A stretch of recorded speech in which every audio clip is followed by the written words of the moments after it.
Good afternoon. I am Dr. Carolyn Booker, ADEA Senior Vice President for Educational Pathways. We are delighted you have decided to join us today for our webinar, From Applicant to Practitioner. Given the current healthcare landscape and the national healthcare pandemic, the need for healthcare providers is more critical than ever, and ADEA is committed to helping you, the future practitioner, to achieve your dream of becoming a dental professional. Today, we have Dr. Judith Porter from the University of Maryland School of Dentistry, who will share 10 tips that will help you present your best ADEA AADSAS applications.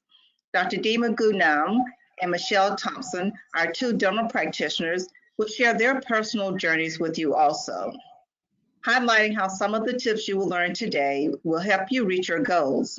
Again, thank you for being here. We hope you enjoy our webinar. And as we go throughout this, don't forget, submit your questions. Thank you. Thanks, Carolyn. That's a great introduction. So my name is not listed here, but it is not a ADEA webinar, but Elizabeth Johnson, and I'm the Director of Recruitment for ADEA Application Services, and I will be the facilitator for today's webinar. So just a couple of housekeeping items before we get started. First off, all attendees are in listen-only mode. Secondly, this webinar is being recorded, so if you know friends who weren't able to join today, please be sure to share the webinar when you receive it in your email in a couple of days. And finally, and very importantly, ask questions. We're going to have a dedicated Q&A session at the end after all of our presenters have spoken. So we'll have about 15 minutes. So please send in your questions using the Q&A box, or feel free to wait till the end to use the Q&A box to send them in. So without further ado, Dr. Porter, you're up. Hi, everybody. I'm Judy Porter. I'm from the University of Maryland School of Dentistry. And we're going to go over several tips for thinking about applying to dental school. So we're going to go to the first slide. Attitude, attitude, attitude. One of the most important things is being courteous and professional when you're interacting with anyone from admissions from any school. You may be getting frustrated because you didn't see something on the website, but be very courteous, because these are the people that you need to be friends with. And you don't know how it's going to have an impact on your application. The next tip is quality over quantity. Think of the two organizations that you spent the most time in. You don't have to list every single organization or group of people that you have spent time with in your college career, but think of the ones that had the most impact on you. Think of the ones that you believe gave you the biggest chance to understand what people are like, how to be a better communicator. When you're writing your personal statement, this is extremely important that you make this about you, that it's about you personally. Yeah, let's go to the next slide, because I kind of slipped into tip 3, talking about your personal statement and making it your own. When you're writing a personal statement, this is your opportunity to talk to people that have no idea who you are. You've had your own special journey, not only what makes you unique, but why did you even think about dentistry? Why do you think dentistry is a good profession for you? What personal journey have you had that caused you to think that dentistry is a way for you to have a positive impact on people? We read a lot of personal statements that say, oh, when I had my teeth straightened, that was a great impact on my life. So I wanted to become an orthodontist too. But is that the only reason? Are there other reasons that you could pull in that can convey to people that this is really what you want to do? This is how you feel that you will be serving the public best. So tip number 4, if there have been gaps in your timeline, explain those. Taking a gap year is not a bad thing. In fact, I think most of us kind of respect someone for deciding, you know, I want to take another year to get my act together. Maybe you've had a job and you've been saving to support yourself while you're in dental school.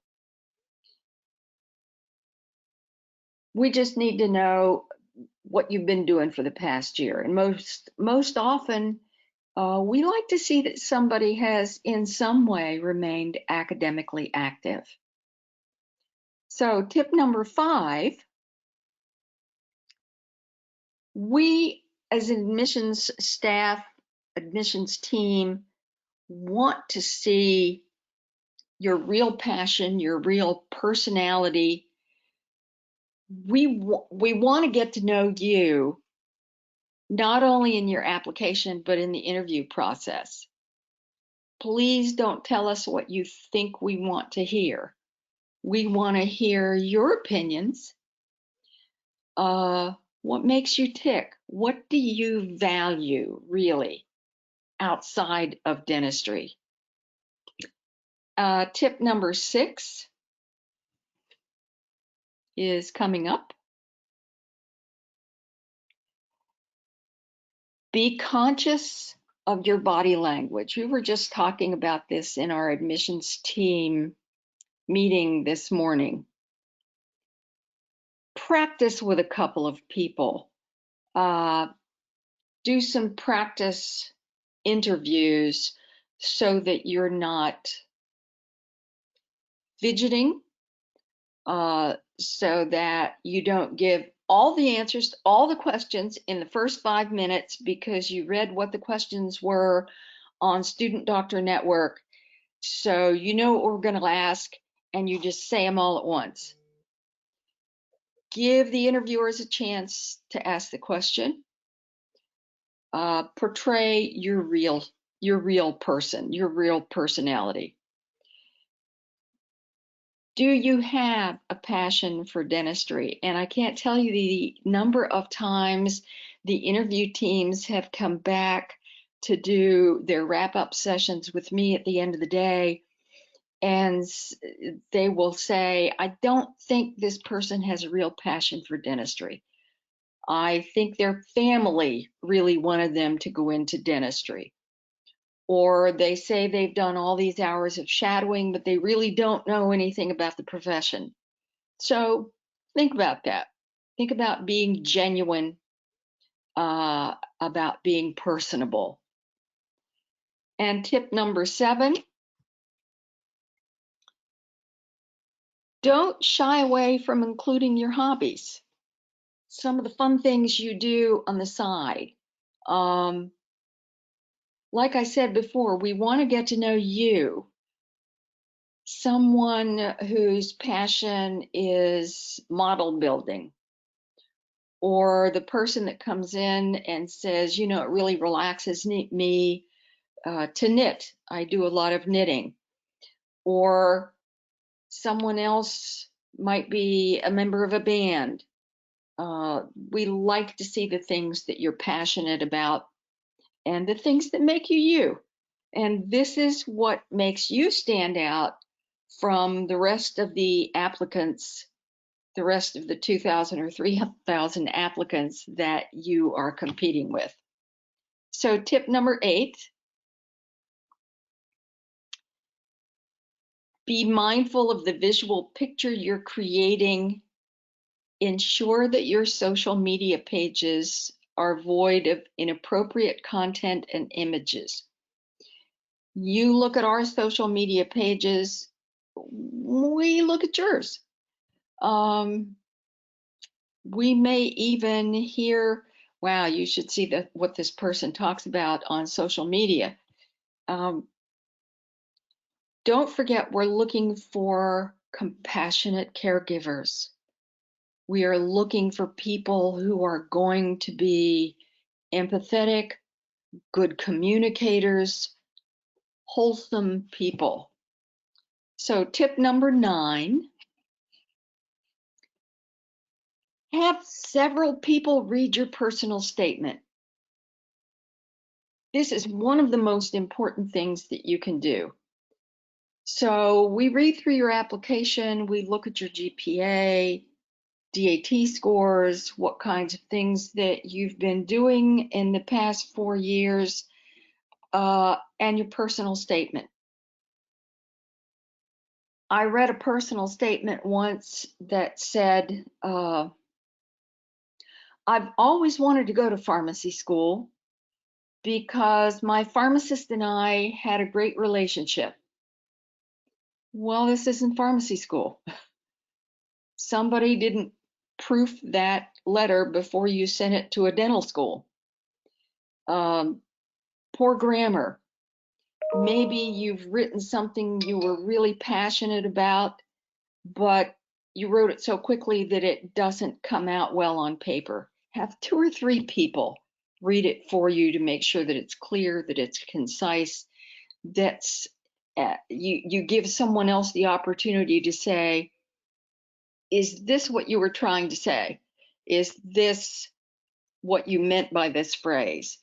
And give you an opportunity to say, I wonder if that was exactly what I wanted to say. We want to hear why you want to be a dentist. What's important about the profession? What's going to be fun for you about the profession? So tip number 10, bring your A game. We're building classes.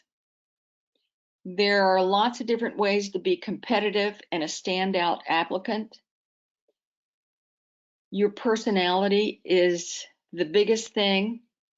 How you interact with people, how well you communicate. More than anything else, dentistry needs good communicators. We all spend a lot of time texting now and emailing, which means that we are not in direct face-to-face, eye-to-eye contact with a lot of people as much as we were before. You will be in dentistry. If you've been observing in the dental field, pay attention to the patient's position and where the dentist is. You're going to be about 17 inches from someone's face. So you have to be a good enough communicator to develop a relationship with all of your patients. We want to see that you are able to develop a relationship with us when we're interviewing you. So those are the 10 tips. You're going to hear from a couple of wonderful people about how their journey was from undergraduate through dental school. And we're going to be looking forward to your questions that you're typing in.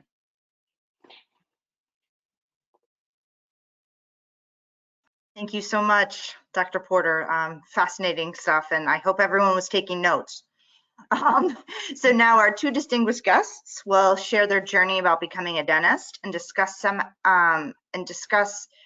of how the tips that you just heard from Dr. Porter help them become successful. So remember, we will have some time for Q&A after this, so please have your questions ready or use that handy Q&A box to send them in now, and we'll get them organized and ready to go after our 2 dentists have spoken. So Drs. Gunaim and Thompson, thank you so much for being here. Dr. Gunaim, please get us started. Brief introduction and then your story. Thanks. Sure. Hello, everybody. My name is Dr. Tima Ganem. I am a graduate from the University of Maryland. I'm a maxillofacial prosthodontist. My training and my specialty is to take care of head and neck cancer patients. My journey started when in my undergrad years, where I knew I had a huge passion for science. I loved working with my hands and just building stuff. And I wanted to find a way to join and marry both of them. And that's when I realized that dentistry would be a profession that allows me to enjoy the science, but also have a um, hands-on profession that helps me change people's lives. When I went into dentistry, I didn't know much about it. I shadowed, of course, a dentist. When I first decided that I wanted to apply to dental school, I actually went to the dental school at Maryland and met with somebody in the admissions office and figured out what is it that a dental school looks for. Then I studied for the DATs, got all of my paperwork together, and now that I sit and I listen to what Dr. Porter said, I kind of, without having those 10 tips, it was really what I followed. I made sure that my letter, I had multiple of my family and my faculty read it and got input to make sure that I am getting across my point and my passion. I didn't mention another field that I wanted and didn't work, so I decided to do dentistry. It was really the goal of the marriage of science and a technical skill that made me want to become a dentist. Coming into the interview, I made sure that I practiced with somebody prior to my day of the interview. And then day by day, as I got into dental school, it kind of helped me mold my interest. As I said, I was somebody who didn't know specifics. So for example, like what Dr. Porter just said, I had orthodontics, so I saw what my orthodontist did, so I wanted to become an orthodontist. I didn't have that bias coming into dental school. I just knew that I loved the field. I loved the intimacy that a dentist and a patient has. That your patients do become your family. And from that, I realized that I really loved prosthodontics, which is the more advanced full mouth reconstruction. I know if you see now on TV a lot of commercials about implants and teeth in a day, that's kind of the path that a prosthodontist takes. And as I got my training also at Maryland, I started caring for cancer patients. And that's when I found my true passion, which is reconstructing cancer patients. That took me to another round of applications, which was when I applied for a fellowship afterwards. So I did the 4 years of dental, 3 years of residency, all at Maryland, and then I did a year fellowship at Memorial Sloan Kettering. That year of fellowship helped me train to see the medical portion. We focus a lot on the dentistry, and we do learn the treating the patient as a whole, but you really don't grasp it until you are treating patients in a medical setting like in a hospital. So I got exposed to caring for all cancer patients.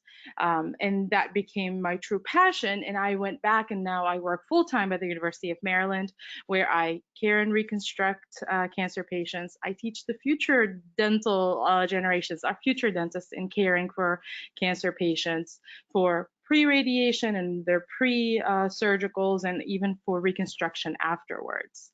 And again, as I think and reflected my journey, and I remember what Dr. Porter was saying, the key to success is being genuine, is showing your true self and your true interest. Dentistry, you will get a lot of interaction with your patients, and your patients are going to put their trust in you. So you have to be genuinely interested in caring for them. Caring providers are the most important they're the successful providers. Each patient that you see is going to be your mother or your sister or your husband or your brother or your grandparent or your father.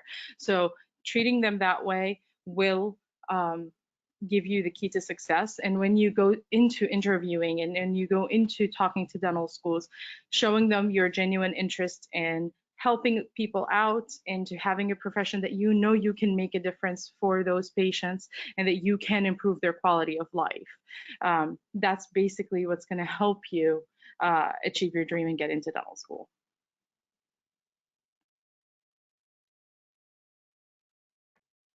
Elizabeth, I'm not sure if we're getting any questions for me or if we're going to move to Dr. Thompson. Yeah, I think thank you so much, Dr. Gunim. I think we're going to move to Dr. Thompson, and then we'll do some questions afterwards. So Dr. Thompson, you're up. Okay.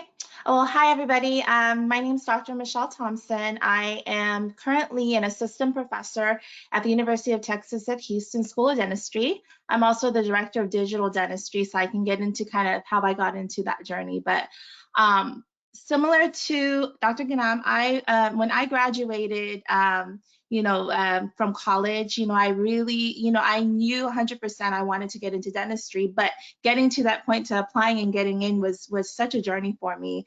I started at the University of Houston. I was a pre-dental student, and first thing I did was join a pre-dental organization. For me, that was a huge stepping stone to really learning about dentistry. I didn't go into college knowing that I wanted to be a dentist, so being part of that organization really opened my eyes to learn about dentistry in general, and then I got to volunteer and actually see it firsthand.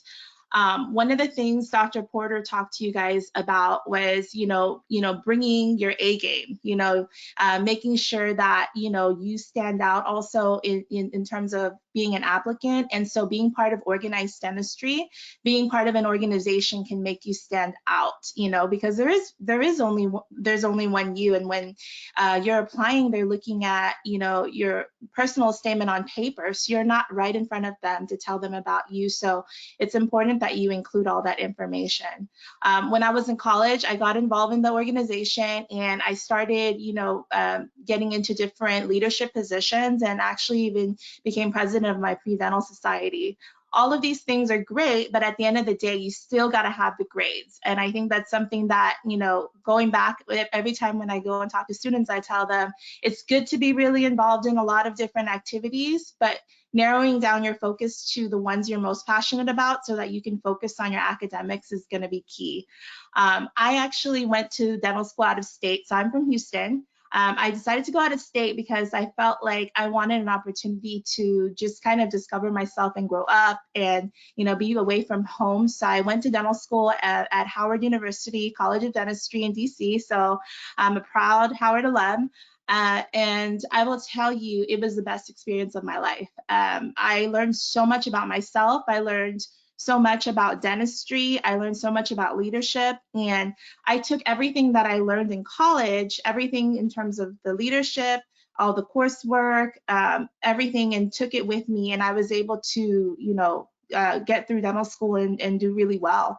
I was blessed because I had a lot of mentors. I had a lot of friends that really supported me throughout my whole journey. Making sure that you stay in contact with these people from the beginning. So your college mentors that you have now, they're going to be part of your life and your journey, as you get into dentistry, and having them as a support was huge for me.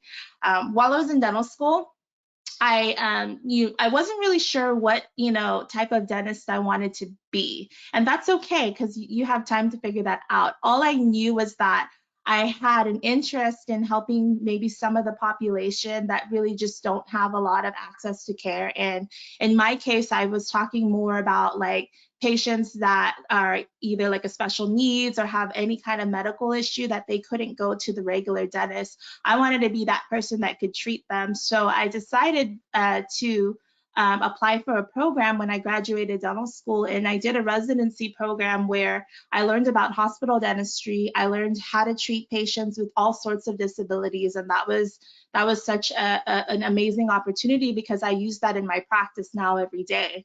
While I was in dental school, I also was involved again in organized dentistry. So what I did in college, I took with me, and I continued on my journey in dental school. I was involved in my class leadership. And worked my way up eventually to student council president when I was in dental school. So I think it's important that if you're passionate about it and this is something you like to do, to continue that. But at the same time, like I said earlier, you do want to focus and make sure that you do what you need to do in terms of your grades.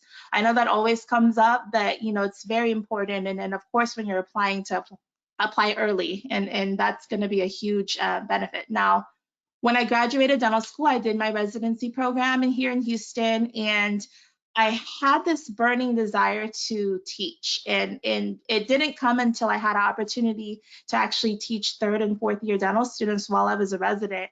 And I enjoyed it. And I said, hey, you know, one day I think I want to go into academia. And one thing people don't realize with dentistry is there's so many opportunities.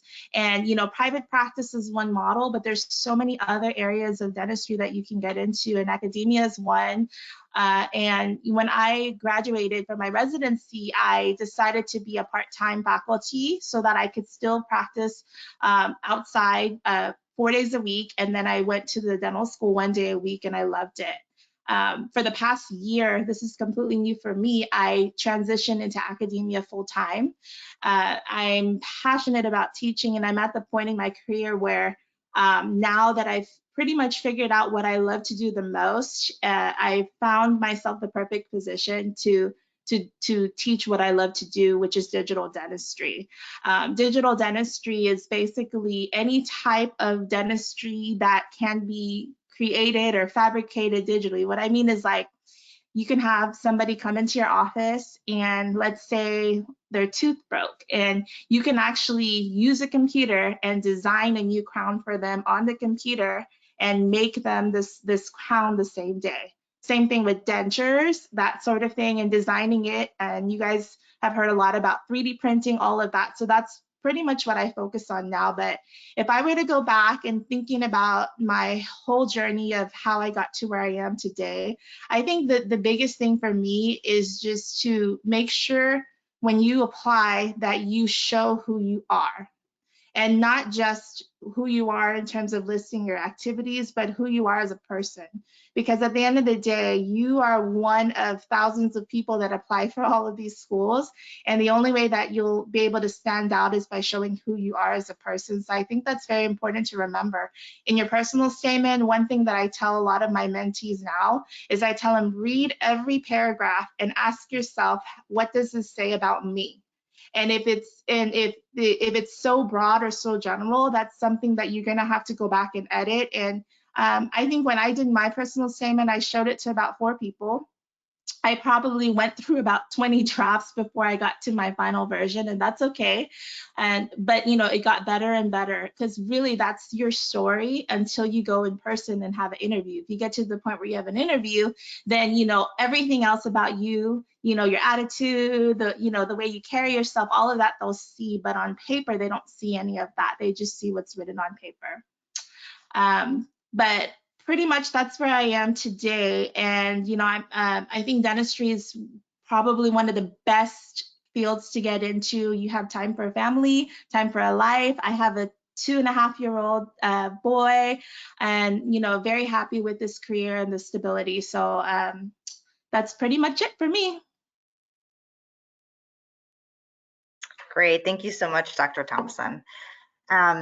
So given our current situation, this kind of unexpected pandemic that we've all been facing, and the reason that we're kind of doing this webinar in a virtual environment and not in person is COVID-19. And actually, you know, I think, you know, we don't hear a lot about what dentists are doing.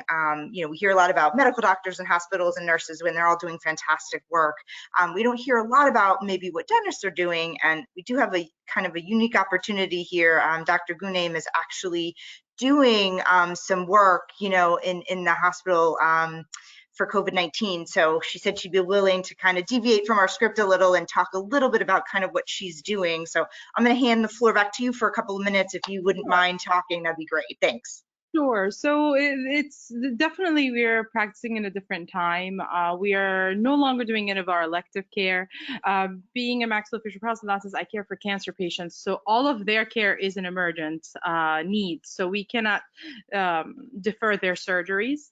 So we are still functioning to do those. But what our biggest support to the hospitals have been is that our oral surgery clinic still runs. So all those patients that would go to the emergency room due to facial swelling or pain or trauma. Instead of doing that, they are actually coming in, and I am part of 10 faculty that in the oral surgery department that sees them to try and reduce our exposure. We are assigned dates, and we come in, and all we do is triage and take care of patients that are having swelling, pain, any trauma, just to help and offload the emergency room across the street in the hospital. So that is something that's different, where a lot of the times that we would approach things in a more conservative way of trying to save teeth, we're reverting back to having to take out some more teeth than we would like to, but just because the risk of practicing dentistry the way that we're taught increases our risk of spreading the virus. As you well know, we work in the mouth, and this is a respiratory virus that can be easily spread with our suctions, with our hand pieces, with the motors that we use. So we can't use any of this. We have to be very careful. We have to do our extractions without all our toys and gadgets that we're used to having. But the most important is to offload our hospitals. And even in the grand scheme of how patients are taken care of, and at the University of Maryland, should there be a huge surge that the medical physicians are overwhelmed, the dentists in the school that are hospital credentialed, which are basically the faculty that are part of the oral surgery and pediatrics clinics, we would be their backup to go and help them out. So even though, yes, we are in the dental field, being part of a great institution as I'm lucky to be part of, we can actually help out, and we can, by either offsetting the ERs, or if they need us to go in and help care for those patients, we can do that for them too.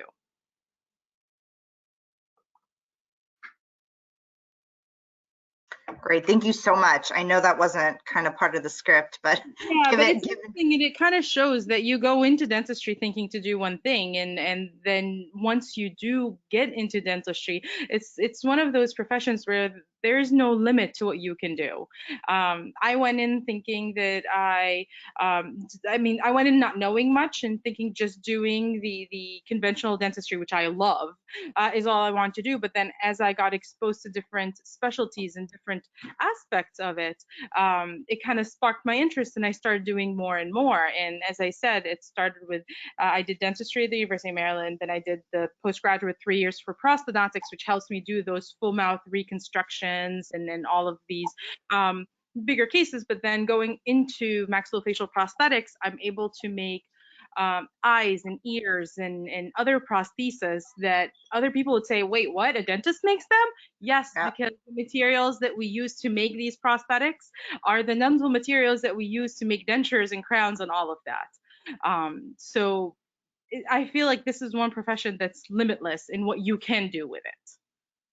Absolutely, thank you. And I think even Dr. Thompson's, discussion about digital dentistry, I know we'll have a couple of questions in the Q&A box about, what that looks like and what the future is. I think that is the future. So we'll talk a little bit more about that in a second, I'm sure. But I just want to say thank you to all three of our panelists. So our Dr. Ghunem and Dr. Thompson for talking about your journey, and then obviously Dr. Porter for giving us the 10 tips that I hope, as I said earlier, people fervently were writing down and taking to heart.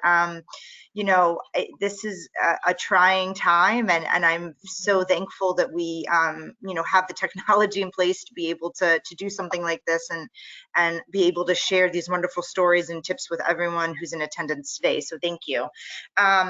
We've reached our Q&A session, so let me just jump in. We have a million questions, as I expected, and I apologize in advance if we can't get to all of them. I know we won't be able to, so I will do my best to get to as many as I can. One that came in actually, which I think is a great question, is for Dr. Ghunem. It's, as a pre-dental student, can we be doing anything differently than the general public during the pandemic? I thought that was a fantastic question. And the answer might be no, but it's good to ask it. At this point, just staying at home, practicing social distancing, and taking care of yourself and your family is the best that you can do.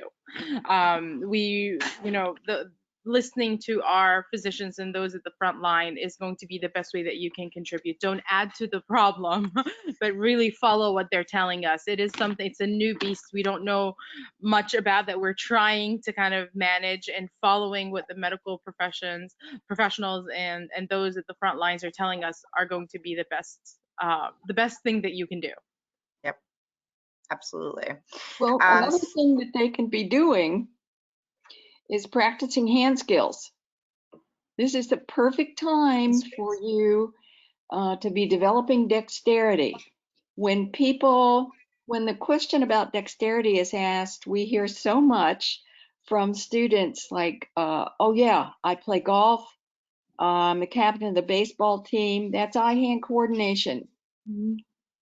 Dexterity is manipulating tiny things like model building and knitting. Knitting keeps me sane right now. Make some masks.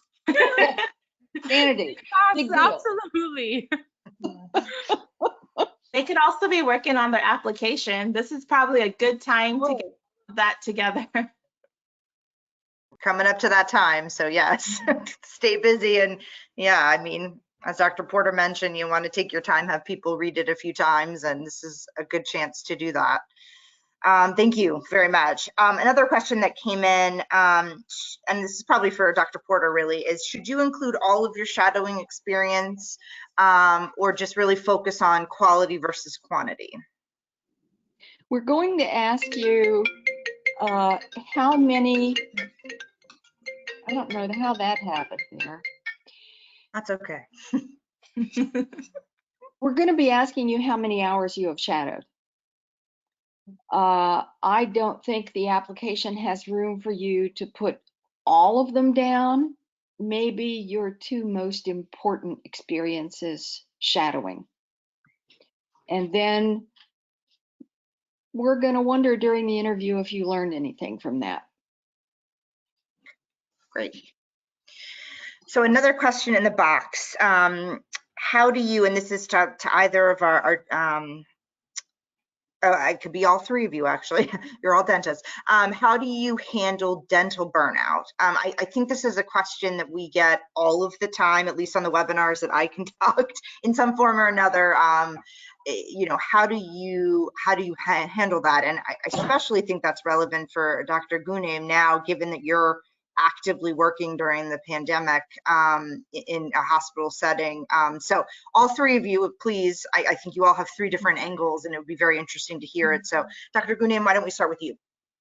I think the key to this is finding a balance to make sure that when you're working hard, but you always make time for yourself, kind of your sanity and what helps you kind of manage your stress. As Dr. Porter said, you know, having a hobby or something that you like to do. She just said that knitting is keeping her sane right now, and I love crocheting. It doesn't have to be that, but every dentist that I know has some passion outside of dentistry that they continue to keep up with, that takes away from the stress of it, because dentistry does become stressful. It's a job where you're always working, so you're not, you know, there isn't a time when you're not going to be interacting with patients, so it does physically and mentally overload you.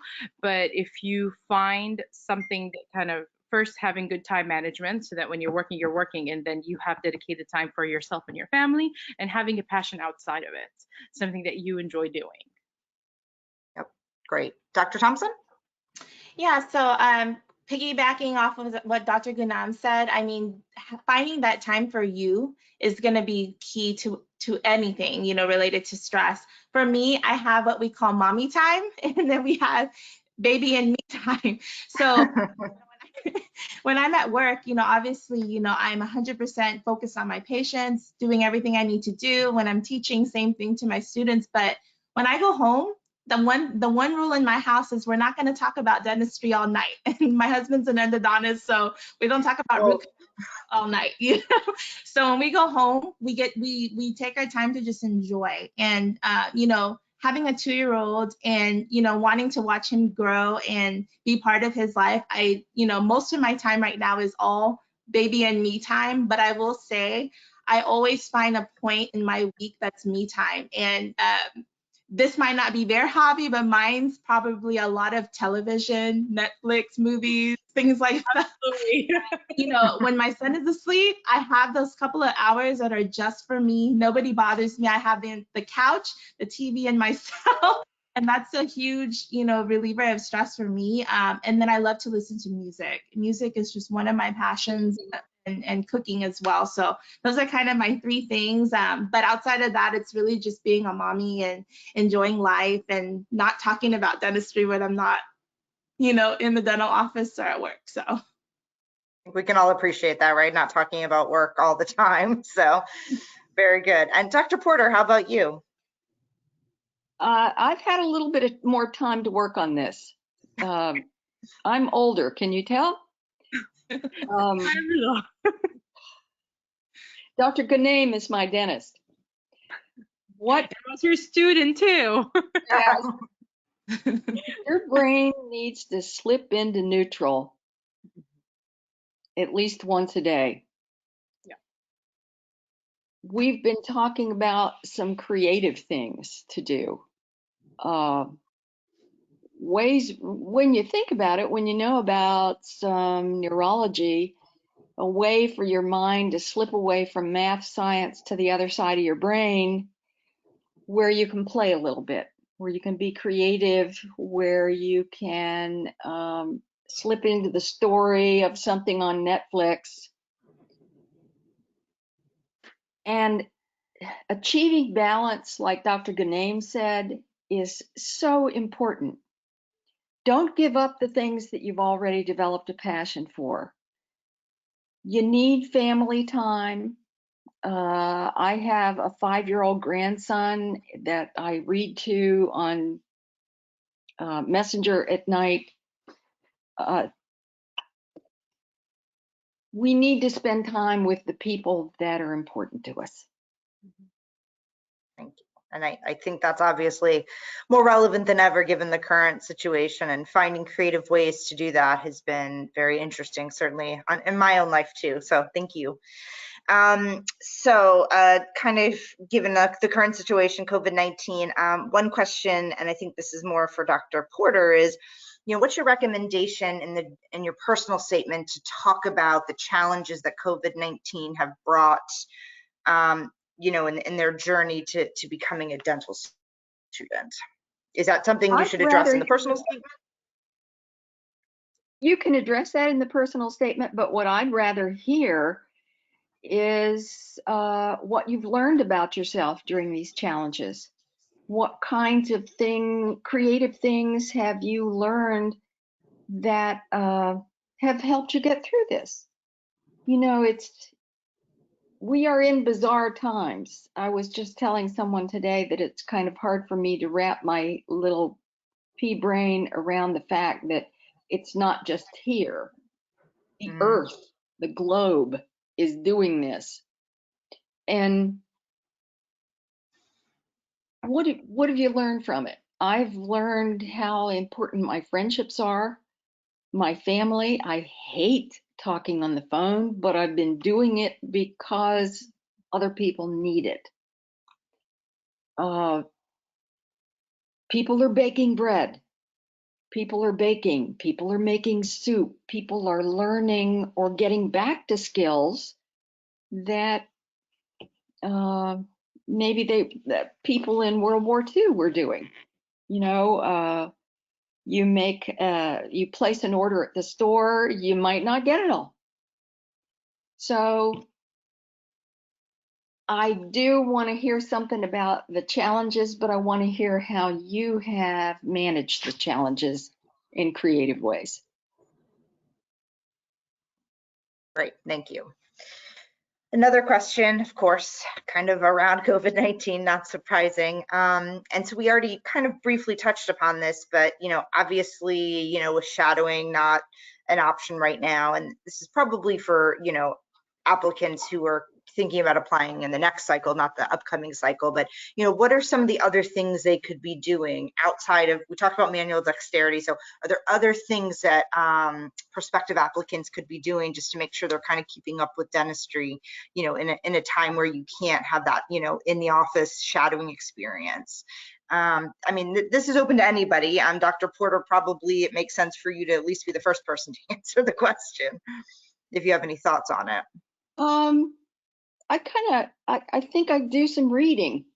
Read some research, some dental research on PubMed or Google Scholar about digital dentistry, about some of the advances being made in dentistry, the things that we are learning about how oral conditions can affect the whole body. Broaden your horizons a little bit. Take this to be a time of learning. Great. Any other comments from the other two panelists, or?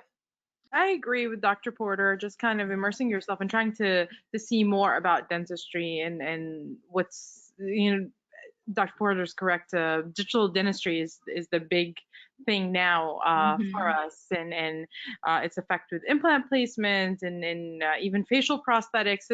It's the big thing, and you'll be able to find a lot about that.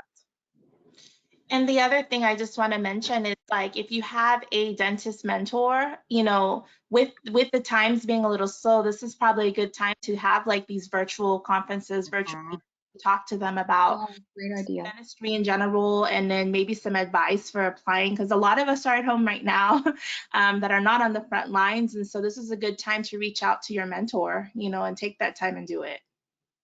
That's a fabulous idea, Dr. Thompson, and certainly I'll plug ADEA, which I was going to plug later, but I'll plug now.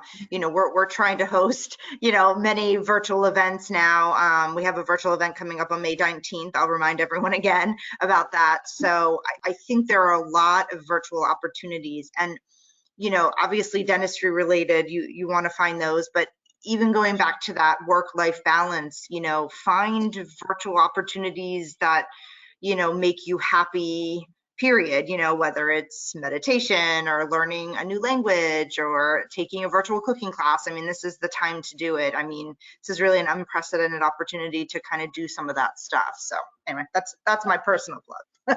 A nice segue, because we keep talking about it and it's not going away, nor should it go away, is digital dentistry. Yeah. So Dr. Thompson, could you talk a little bit about kind of where, what kind of advances you think are on the horizon in the next, 5 to 7 years? So, most of the people on this, this webinar are about to, apply to dental school or are going to apply in the next cycle. So, they're a good 5 to 7 years away potentially from kind of being in the field. So, their landscape of dentistry is going to be very different than what it is right now. I mean, we don't even know what COVID-19 will do for the landscape, but, that aside, in general, digital dentistry is really kind of, forging ahead in terms of the field. So if you could go into kind of what's kind of on the horizon and what we think we might see in 5 to 7 years, that'd be great. Sure, absolutely. So right now, like, I kind of have to give you a picture of where we are now. So in terms of digital dentistry, most of the dental labs that actually make a lot of these prostheses, restorations, majority of them do digital dentistry already. But when you look at the private practice dentist, they say only about 10 to 15% of them are actually doing digital dentistry themselves. And what that means is, having the technology in your office to be able to, help and start the process of designing these types of prostheses. So from where we are now to where we're trending, it seems that all the dental schools, number one, are starting to see, hey, we need to start introducing digital dentistry early, get students to start learning about it while they're in school. And so through ADEA, of course, we have like a CAD/CAM group, and basically there's groups of schools that are now starting to communicate a lot more, probably over the last 10 years, and really at the forefront of doing a lot more digital dentistry in the curriculum. At UT Houston and our dental students, from the first pretty much semester, when you walk into the school, digital dentistry is part of everything we do. We actually use digital dentistry as a way for you to evaluate your work. And what I mean by that is we have a camera that can go inside of the mouth that can actually take images or pictures of your tooth, and then you can see it on a screen. So what we do is that when you're learning on like a plastic tooth, we can actually scan that and evaluate and look at it on a screen and, you know, make corrections on our own work. So just in terms of learning, it's already in the process at a lot of schools. Now, as you start learning about digital dentistry, you start learning about all the different aspects of digital dentistry. So, you know, that's just one component, making crowns, making dentures. There's so many other areas too where people are actually, you know, taking images of a patient's entire head, including their skin, their face, everything, digitally, and you're able to create a brand new smile and design it digitally with their image. You know, we're also superimposing like a CT scan, and we're able to design an implant. So when, you know, Dr. Ganam was talking about all these prosthetics and things that she does, a lot of those can be designed on computer, and she can actually look at the computer and design a lot of those now, which is amazing where it's headed. So if I'm looking at 5 to 7 years, when you guys graduate, digital dentistry, I don't think at that point is going to be where 100% of offices are doing digital, but I think the percentage of offices doing it is going to increase, especially when you're trying to find your first job. There's going to be offices that say, hey, we do digital crowns in our office, or we do digital dentures. What is your experience? And, you know, you'd hate to be the person to say, well, I don't know anything related to it, and they give the job to somebody else. So that's part of the reason why a lot of the dental schools are really starting to introduce it early. The other part too is, you know, especially with the virus and everything going on, anything that you can do in your own office yourself, you have more control instead of sending things out. That's going to be huge. And I think digital is going to get bigger just because of that fact, where you can actually make a lot of things in your own office and eliminate having to send something out. That's one thing that I think with the virus, that's gonna increase, but also just in general, nowadays, what do people want? They want something fast. They want something right now. They want something that looks good, you know, and people are excited when they hear digital. So it's one of those things, if you can do it and you see a patient and get it to them, whatever you're making faster, they're going to be excited. They're going to want to do it, because that means less times they have to come back to your office, especially with the virus. They want to be able to just go in and go out. And that's a huge part of digital. And, you know, right now, like I said, we're kind of in the middle of the huge, you know, introduction of digital into all these dental schools. But in 5 to 7 years, it's going to be part of just everybody's curriculum. And I see that. And soon enough, they're going to start asking questions on your board exams and licensing exams. Digital is going to be just kind of what we do. It'll come natural to us eventually. If we were to look back 7, 8 years when we were dental students, digital dentistry was basically in the beginning of it. You know, I remember we had CAD/CAM. We had one faculty that kind of taught us how to use it. We had very limited experience with it, but and it wasn't very commonplace. But right now you have multiple manufacturers, you have more schools that are teaching it. And the biggest reason why you find it more in schools but not in practice is the actual cost of those machines to run in dentistry, in dental offices. But by the time they go through their training, and we're talking about 7, 8, 9 years out, when they're in, you know, in 9 years. So I graduated dental in 2011, so I'm 9 years out. But if we look in 9 more years out, I'm pretty sure that cost is going to be down, which makes it more commonplace for you to have digital dentistry in the private practice too. So the more that the dental schools push and make that as part of the dental education, the more companies that we're going to have that actually build up and create those machines and softwares that make it easier to work with and make it more cost effective for dentists to be able to run their offices. Because I'll tell you, as a dental student, I had I had experience but little. When I went through my pros training, we had more exposure to digital dentistry, but it was really cumbersome. We had to put a lot of hours into it. And now I teach in the postgraduate clinic, and I see what my residents can do. And what used to take me 3-4 hours to plan for a surgery, now they can sit and like get it all done in 20 minutes. So in 10 years, that's going to be even easier and more facilitated. It comes natural to them almost. Yes, Doesn't kind of crazy. oh my You just God. show them one time and they get it, and that's They just get the it. generation. They know exactly what to do. But even the cost of everything is starting to go down already. Absolutely. So pretty soon, I think everyone's gonna have at least a scanner in their office for sure. I completely agree with you. It'll be a very interesting time in 5 to 7 years. Maybe we'll reconvene this call and we'll have to talk about where things are now then versus now. So we only have a couple of minutes left. So I want to make sure, there's a million questions. As I said, I won't get to them all, and I'm sorry, but a couple of things I want to answer first. Two questions came in on the manual dexterity end. Does sewing and origami count? And the answer is yes. Yeah. Absolutely. Sure. Yes. So that's, I just want to quickly answer those. People are asking, are these slides going to be available? This presentation is going to be recorded and shared. So the slides are within the presentation. So that will be available after this. So you will have all that information at your disposal. We get this question again every time that I have a webinar, and it's about paying for dental school. People, and I get it. It's not the least inexpensive thing that you've ever done. Obviously, it's worth every penny. Do you, all of you, if you'd like, just kind of briefly talk about what, maybe offer 1 or 2 pieces of advice for, prospective applicants. So you haven't gotten to dental school yet. What can you do to kind of prepare yourself financially, if it's around the application, but even in the future, what can you do to prepare yourself? So Dr. Gunaim, we'll start with you. Sure. The dental education is definitely very it's a good investment, but it's definitely costly. I think one of the ways that you can reduce it is by trying to stay in state. That was definitely what I did. I'm a Marylander. I went to University of Maryland, Baltimore County, and then I applied to dental school at Maryland, and I stuck there, and I did my residency at Maryland to help reduce my loan burden.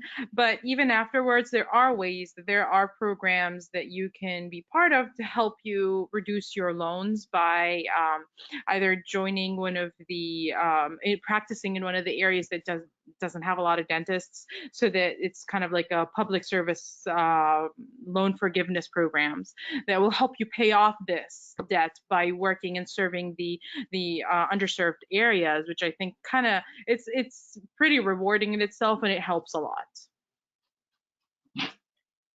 Dr. Thompson? Yeah, so one big thing is when you're in dental school is really to watch, what you spend. And I think, especially because when you get your student loans, because everyone pretty much gets loans unless your parents can afford to pay for your dental education, the loans are going to be a lot. And sometimes, they give you so much money for your housing and all of that. If you don't need to use that money, then don't use it.